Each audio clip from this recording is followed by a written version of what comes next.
It's personal between me and you, and I'm going to do you some serious harm, you big stiff idiot.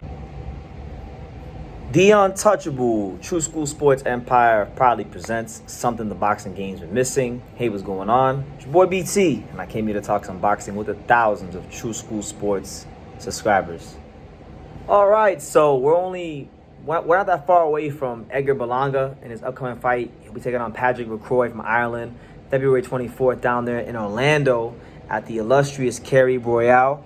And we'll see how it goes. You know, it's been almost 4 years since Edgar Berlanga got a knockout, and that was the last knockout he got against Ulysses Sierra on that long knockout streak back in late 2020. But, you know, look, he's been going through a bit of a redevelopment, so to speak, under, you know, his original coach, Mark Ferre, who he recently got back with, and he believes that he's ready to find that world-class level. And he's ready. He believes that he's ready for the bigger fights in the division. Should he get past Patrick McCrory? And one fight that I know that Berlanga wants, because he said it in this article, and his coach Mark said it when I interviewed him back in Plant City at ProBox, is the Jaime Munguia fight. And personally, I think out of all the big names at 68, you know, forget Canelo, forget Morrell, forget Benavidez, the fight that makes the most sense for Berlanga is Munguia. Honestly, for me, I think so. But here's what Berlanga said about a potential Jaime Munguia fight. He stated the following, and I quote, "Munguia is a big fight for me on the horizon. We were trying to make that fight happen, but the numbers just weren't right. We figured we would meet in the future. Everything has to make sense. I've never ducked anyone in my life, ever. It just has to be fair. I feel like the fight is one of the biggest fights in boxing. I feel that we should have a fair play with money. We should both be able to eat at the same time. It's just patience. Hopefully that's a fight we can make this year for the boxing fans. It will be something crazy for the sport of boxing."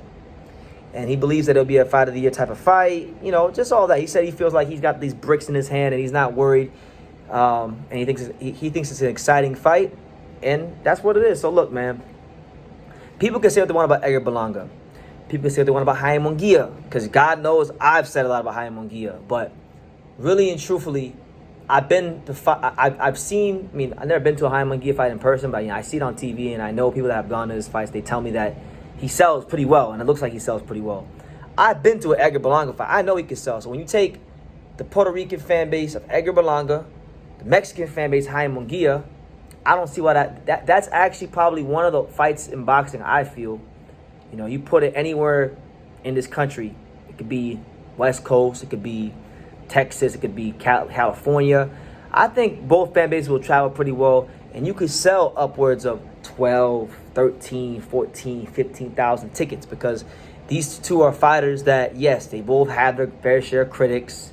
They both are polarizing in their division, but they both have their fan bases, and they both come from two, traditionally speaking, you know, boxing powerhouses in Mexico and Puerto Rico. So it makes a lot of sense. And on top of that, when we look at the landscape of the 168 division, it makes a lot of sense because Munguia is not a champion yet. Berlanga is not a champion yet.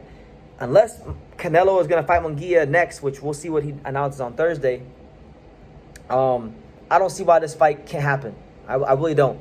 If Berlanga does what he's supposed to do against Patrick McCrory, which is stop him, which I think he needs to do. He needs to get a knockout for people to get some interest drummed up in him again, and remind the world that, hey, I even though I haven't been winning like I used to win, I still ain't lost yet, and I'm still one of the best 168-pound fighters in the world. He needs a statement performance against Patrick McCrory, but if he gets it, I just really and truthfully don't see why we can't get Munguia versus Berlanga. Talk about Munguia. He's improved a lot. I give him his criticism, but I give him his credit too. He's improved a lot from the guy that fought Dennis Hogan, that got beat up in front of all of his friends and family in Mexico and got a good decision. He's not that guy anymore. I think he's better than that. He's in his natural weight class. He's become a more patient fighter. You saw some of that patience on display in the John Ryder fight. He's got a very nice body attack. He's got fantastic stamina. There's a lot of positive attributes when it comes to Munguia, especially as an offensive fighter. Defensively, he still has to clean some things up, but offensively, he's gotten better. On the Berlanga side of things, people can say that he's a hype job, that he sucks, that he's no good, but he's trying, man. I think he's trying, and that's all you can do in life is just try. Like, he got back with his original coach from the amateurs, Mark Ferre. Edgar wasn't no knockout artist as an amateur. Edgar was a boxer, right? So he's getting back to basics. He's having his career kind of going in reverse. he got all the excitement and all the knockouts out the way first, and now he's actually kind of going through that prospect stage as a contender with all the eyes on him. So that's why he's getting so much criticism. But, you know, it's all about developing good habits for him. We know Edgar's strong. We know he can punch. We know that he brings some things offensively that makes him a dynamic, fun fighter to watch. There's a reason why he wasn't getting those knockouts, and there's a reason why a lot of them were in the first round, and there was a reason why people got so excited about Edgar Berlanga at one point. So I do think when you talk about some of the biggest matchups that could be made in boxing, believe it or not, Edgar Berlanga versus Jaime Munguia is one of them. I think Munguia will probably be going as the favorite just because he's looked a little better in his last couple fights, so I think people will have him as the favorite, you know.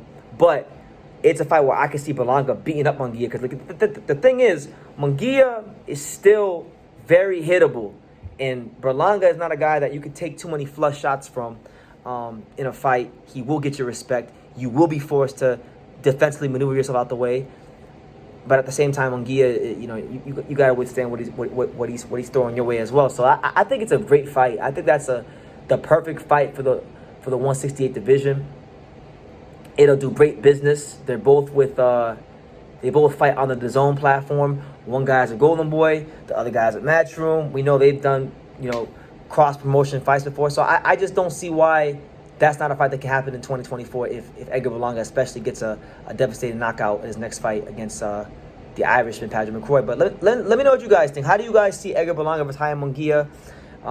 Leave your comments down below. Make sure you guys take the time to subscribe. And like I say in every single one of these videos, you can love me or you can hate me, but I'm just a kid from being it. So until next time, take care, guys. Thank you for watching another video on the untouchable True School Sports Empire. For more great boxing content just like this video, click right here and make sure to subscribe. Much love from sunny South Florida.